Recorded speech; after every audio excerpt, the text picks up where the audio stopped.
ಒಂದು ಕಡೆಗೆ ಎತ್ತಿ ಏರಿಗಳಿತು ಅಂದರೆ ಇನ್ನೊಂದು ಕಡೆ ನೀರುಗಳಿತು ಅನ್ನೋ ರೀತಿಯಲ್ಲಿದೆ. ಕೆಲವರು ಬಂಡಾಯವಾಗಿ ನಾವು ಸ್ಪರ್ಧೆ ಮಾಡ್ತೀವಿ ಅಂತಾರೆ, ಮೋದಿ ಫೋಟೋ ಹಾಕತಿ ಹೋಗಿ ಅಂತಾರೆ. ಇನ್ನು ನಾವು ಕೊಪ್ಪಳದಲ್ಲಿ ನೋಡ್ತೀವಿ, ಕೊಪ್ಪಳದಲ್ಲಿ ಕರಡಿ ಸಂಗಣ್ಣ ಇದಕ್ಕಿದ್ದಂಗೆ ಹೋಗಿ ಅವರು ಕಾಂಗ್ರೆಸ್ಸನ್ನು ಅಪ್ಕೊಂಡ್ರು. ಈಗ ಅಲ್ಲಿ BJPಗೆ ಸೋಲೋ ಭೀತಿ ಎದುರಾಗಿದೆ. ದಾವಣಗೆರೆಯಲ್ಲಿ ಒಂದು ರಾದ್ಧಾಂತ, ಉತ್ತರ ಕನ್ನಡದಲ್ಲಿ ಇನ್ನೊಂದು ರಾದ್ಧಾಂತ. ಸೊ ಈ ನಿಮ್ಮದು ಕೂಡ ಈ ನೀವು ಮೋದಿ ಹೆಸರು ಹೇಳ್ಕೊಂಡು ಏನೇ ಒಗ್ಗಟ್ಟನ್ನು ಪ್ರದರ್ಶನ ಮಾಡಿದ್ರು ಕೂಡ ಅಲ್ಲಲ್ಲಿ ನಿಮಗೆ ಆ ದೋಸೆ ತೂತು ಅನ್ನುವಂಥದ್ದು ಕಾಣ್ತಾನೆ ಇದೆ. ಸರ್, ಸಮಸ್ಯೆಗಳು ಇಲ್ಲ ಅಂತ ಹೇಳಿದ್ರೆ ನಾನು ಸುಳ್ಳು ಹೇಳಿದಾಗತ್ತೆ. ಸಮಸ್ಯೆಗಳು ಸಹಜವಾಗಿ ಒಂದು ಪೊಲಿಟಿಕಲ್ ಪಾರ್ಟಿ ಅಂತಂದಾಗ 4 ಜನ ಕೆಲಸ ಮಾಡೋಕ್ಕೆ ಬರ್ತಾರೆ ಒಟ್ಟಿಗೆ ಅಂದಾಗ ಸಮಸ್ಯೆಗಳು ಇದ್ದೇ ಇರ್ತವೆ. ಈಗ ನಿಮ್ಮ ಆಫೀಸಲ್ಲೇ ನಿಮಗೆ ರಿಪೋರ್ಟ್ ಮಾಡುವಂಥ 4 ಜನ ಇದ್ದರು ಅಂತಂದ್ರೆ ಅವ್ರ ಮಧ್ಯೆ ಪಾಲಿಟಿಕ್ಸ್ ಇರಲ್ವಾ? ಸಹಜವಾಗಿ ಇದ್ದೇ ಇರುತ್ತೆ. ಆದರೆ ನಮ್ಮ ಪಾರ್ಟಿಯಲ್ಲಿ ಇದೊಂದು ಕಾರ್ಯಕರ್ತ ಆಧಾರಿತ ವ್ಯವಸ್ಥೆ. ಇಲ್ಲಿ ಒಂದು ಡೆಮೋಕ್ರೆಟಿಕ್ ವ್ಯವಸ್ಥೆ ಇದೆ. ಸರಿ ತಪ್ಪು ಅನ್ನೋದನ್ನು ಪಬ್ಲಿಕ್ಕಾಗಿ ಎಕ್ಸ್ಪ್ರೆಸ್ ಮಾಡ್ತಾರೆ. ನಮಗೆ ಬೇಕು ಅಂತಾರೆ, ನಮಗೆ ಬೇಡ ಅಂತ ಇವರು ಒಬ್ರಿಗೆ ಸಿಗದಲ್ಲೇ ಇದ್ದವರು ನಾವು ಬಂಡಾಯ ಅಂತಾರೆ, ಇನ್ನೊಂದು ಮಾಡ್ತಾರೆ. ಪಾರ್ಟಿ ಆಮೇಲೆ ಸರಿ ಆಗುತ್ತೆ, ತೇಪೆ ಆಗುತ್ತೆ, ಒಟ್ಟಿಗೆ ಸೇರ್ಕೊಂಡೇನೋ ಮಾಡ್ತಾ ಹೋಗ್ತೀವಿ. ಯಡಿಯೂರಪ್ಪನವ್ರ ಮಕ್ಕಳಿಗೆ ಎಲ್ಲವೂ ಕೂಡ ದಕ್ಕುತ್ತೆ. ಆದರೆ ಆ ಪಕ್ಕದಲ್ಲಿರುವಂಥ ಪಾಪದ ಈಶ್ವರಪ್ಪನವ್ರ ಮಗನಿಗೆ ಏನೂ ಇಲ್ಲ. ಅವರು ಚುನಾವಣೆಗೆ ನಿಲ್ಲಬೇಕೀಗ, ಹೋರಾಟ ಮಾಡಬೇಕು ಅಂತ ಒಂದು. ಪ್ರಕಾಶ್ ರಾವ್ ಔಷಧೀಯ ಸಸ್ಯಗಳ ಕೃಷಿಯಲ್ಲಿ ಎಕರೆಗೆ 4 ಲಕ್ಷ ಗಳಿಸ್ತಿದ್ದಾರೆ. ನೀವು ಕೂಡ ಅವರಿಂದ ಕಲಿಬೇಕಾ? ಅವ್ರ ಜೊತೆ ವಿಡಿಯೋ ಕಾಲ್ನಲ್ಲಿ ಮಾತಾಡಬೇಕಾ? ಈಗಲೇ ಫ್ರೀಡಮ್ ಆ್ಯಪ್ ಡೌನ್ಲೋಡ್ ಮಾಡಿ. ಸ್ಥಿತಿ ಇದೆ. ಇದು ನ್ಯಾಯನಾ? ಸರ್, ಈಶ್ವರಪ್ಪನವರ ಬಗ್ಗೆ ವೈಯಕ್ತಿಕವಾಗಿ ನನಗೆ ಬಹಳ ದೊಡ್ಡ ಗೌರವ ಇದೆ. 2 ಕಾರಣಕ್ಕೆ ಸರ್. ಒಂದು, ನಮ್ಮ ಪಾರ್ಟಿಯಲ್ಲಿ ಇವತ್ತಿಗೂ ಕೂಡ ಹಿಂದುಳಿದ ಸಮಾಜದಿಂದ ಬಂದಿರುವಂಥ ಒಂದು ಪ್ರಮುಖ ನಾಯಕರು, ಬಿಗ್ ಫೇಸ್ ಈಶ್ವರಪ್ಪನವರು. ಅಧ್ಯಕ್ಷರಾಗಿ ಕೂಡ ಅವ್ರ ಪಾರ್ಟಿಗೆ ಸೇವೆ ಸಲ್ಲಿಸಿದ್ದಾರೆ. ನನಗೆ ಈಗಲೂ ಕೂಡ ವಿಶ್ವಾಸ ಇದೆ ಅವರು ಅವರ ನಿರ್ಧಾರ ಏನಿದೆ ಅದನ್ನು ಅವರು ರಿವ್ಯೂ ಮಾಡ್ತಾರೆ, ಇನ್ನೊಂದು ಸತಿ ಯೋಚನೆ ಮಾಡ್ತಾರೆ, ಪಾರ್ಟಿ ಜೊತೆಗೆ ಅವ್ರು ನಿಲ್ತಾರೆ ಅಂತ.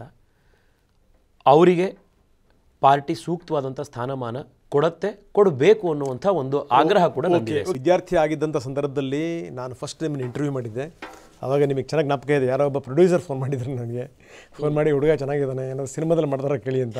ನಾನು ಸರ್ ನಿಮ್ಗೆ ಫೋನ್ ಮಾಡಿ ಕೇಳಿದ್ದೆ, ನೋಡಿರಿ ಹಿಂಗಿದೆ, ನಿಮ್ಮ ಚಿಕ್ಕಪ್ಪನ ಹತ್ರ ಮಾತಾಡಿದ್ದೆ, ಏನೋ ಸಿನಿಮಾಗಿನ ಮಾಡ್ತಾರ ಅಂತ. ಇಲ್ಲ ಸಿನಿಮಾಗಿನ ಮಾತಾಡೋದಿಲ್ಲ, ನನಗೆ ಬೇಡ ಅಂಥೇಳಿ ನೀವು. ಬಟ್ ಸಿನಿಮಾದಲ್ಲಿ ನೀವು ಹೀರೋ ಆಗಲಿಲ್ಲ, ಬೇರೆ ವಿಚಾರ. ರಾಜಕೀಯದಲ್ಲಿ ನೀವು ಹೀರೋ ಆಗಬೇಕು, ಅದು ಭಾಳ ಜನ ಬಯಸ್ತಾ ಇದ್ದಾರೆ. ಹೀರೋ ಆಗೋದೇನು ಅಂದರೆ ತಮ್ಮ ಕೆಲಸ ಕಾರ್ಯಗಳ ಮುಖಾಂತರ, ಸಾಧನೆ ಮುಖಾಂತರ. ಸೊ ಅದನ್ನು ನಿರೀಕ್ಷೆ ಮಾಡ್ತಾಯಿದ್ದೀವಿ. ನೀವು ಹೇಳಿದಿರಿ, ನಮ್ಗೆ ಆಶ್ವಾಸನೆ ಕೊಟ್ಟಿದ್ದೀರಿ, ನಾವು ನಿರಾಶೆ ಮಾಡಲ್ಲ ನಿಮ್ಮನ್ನು ಅಂತ. ಅದೇ ರೀತಿ ನಡ್ಕೊಳ್ಳಿ. All the very best. Thank you so.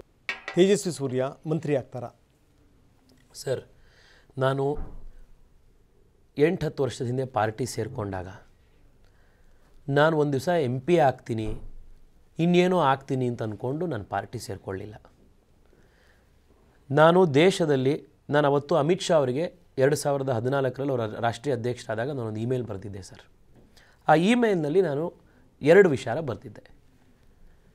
ನಾನು ದೇಶದಲ್ಲಿ ಬಡತನ ನಿರ್ಮೂಲನೆ ಮಾಡೋದಕ್ಕೋಸ್ಕರ, ಬಡ ಜನರ ಏಳಿಗೆಗೋಸ್ಕರ ನಾನು ಕೆಲಸ ಮಾಡಬೇಕು ಅಂತ ನನಗೆ ಹಂಬಲ ಇದೆ. ಫಾಸ್ಟ್ ಪೇಸ್ಡ್ ಇಕನಾಮಿಕ್ ಗ್ರೋತ್ ದೇಶದಲ್ಲಿ ಆಗಬೇಕು, ಆರ್ಥಿಕತೆ ಬೆಳೀಬೇಕು, ಬಡತನ ನಿರ್ಮೂಲನೆ ಆಗಬೇಕು. ಈ ಒಂದು ವಿಷನ್ನ ಇಟ್ಕೊಂಡು BJP ಕೆಲಸ ಮಾಡ್ತಾ ಇದೆ. ಅದಕ್ಕೋಸ್ಕರ ನಾನು BJPಲಿ ಕೆಲಸ ಮಾಡಬೇಕು. 2ನೇದು, ಭಾರತ ಉಳಿಬೇಕು ಅಂತಂದರೆ ನಮ್ಮ ರಾಜಕಾರಣದ ಒಂದು ಫೌಂಡೇಶನು ಹಿಂದುತ್ವದ ಮೇಲೆ ನಿಂತಿರಬೇಕು. ಈ 2 ಕಾರಣ BJP ನನಗೆ ಮ್ಯಾಚ್ ಆಗೋದ್ರಿಂದ ನಾನು BJP ಸೇರಿಕೊಳ್ಬೇಕು ಅಂತ ನಾನು ಅವ್ರಿಗೆ ಇಮೇಲ್ ಬರೆದಿದ್ದೆ. ಅವತ್ತು ನಾನು MP ಆಗಬೇಕು ಅಂತ ನಾನು ಇಮೇಲ್ ಬರೀಲಿಲ್ಲ. ನನಗೆ ಮಂತ್ರಿ ಮಾಡಿ ಒಂದು ದಿವಸ ಅಂತ ನಾನು ಅವ್ರಿಗೆ ಇಮೇಲ್ ಬರೆದಿಲ್ಲ. ಈ 2 ತತ್ವಕ್ಕೋಸ್ಕರ ನಾನು ರಾಜಕಾರಣದಲ್ಲಿ BJP ಆಯ್ಕೆ ಮಾಡ್ಕೊಂಡು BJPಲಿ ಕೆಲಸ ಮಾಡ್ತಾಯಿದ್ದೀನಿ. ಪಾರ್ಟಿ ಯಾವ ಕೆಲಸ ಸಿಗುತ್ತೆ, ಯಾವ ಅವಕಾಶ ಕೊಡುತ್ತೆ, ಏನು ಕೆಲಸ ಮಾಡು ಅಂತ ಹೇಳುತ್ತೆ, 1 ಡೇ ಅಟ್ ಎ ಟೈಮ್ ನೋಡಿಕೊಂಡು ನಾನು ಪ್ರತಿ ದಿವಸ ಕೆಲಸ ಮಾಡ್ತೀನಿ. ನಿರಾಶೆ ಮಾಡಲ್ಲ ನೀವು ಸಮಾಜಕ್ಕೆ? ನಾನು ಚಿಕ್ಕ ಹುಡುಗನಾಗಿ ಬರ್ತಾಯಿದ್ದೆ.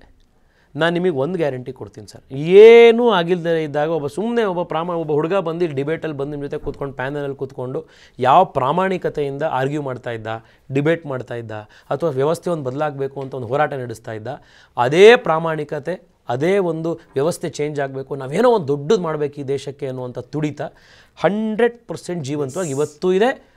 ಅದು ಯಾವತ್ತಿನ ತನಕ ಇರುತ್ತೋ ಅವತ್ತಿನ ತನಕ ನಾನು ಸಾರ್ವಜನಿಕ ಜೀವನದಲ್ಲಿ ಇರ್ತೀನಿ.